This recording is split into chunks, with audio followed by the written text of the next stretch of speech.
মাননীয় মুখ্যমন্ত্রীকে মেসেজ করতে একটা কথা না বুকে পাঠা লাগে। What is this?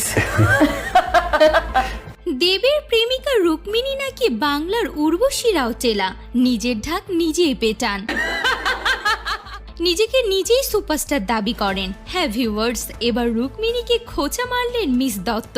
নতুন বছরের রূপলী পর্দায় নতুন রূপে ধরা দিয়েছেন দেবপ্রিয়া রুক্মিণী মৈত্র। রামকমল মুখোপাধ্যায়ের পিরিয়ড ড্রামা বিনোদিনী একটি নটির উপাখ্যান। এখানেই দাসী চরিত্রে দেখা মিলেছে তার। সমালোচকদের নজরে পুরো নাম্বার না পেলেও মোটের উপর প্রশংসা কুড়িয়েছে এই ছবি। আমার কি সাহস ছিল সেই মুহূর্তটায়।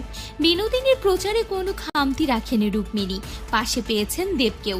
শুধু প্রেমিক হিসাবে নন, ছবির সহ প্রযোজক হিসাবে রুক্মিণীর পাশে থেকেছেন তিনি। ছবির প্রচারে রুক্মিণীর কান্না থেকে তার হাত নড়ানো কিংবা পরিচালক রামকমলের সঙ্গে বনশালী ঋতুপর্ণর তুলনা নিয়েও কম আলোচনা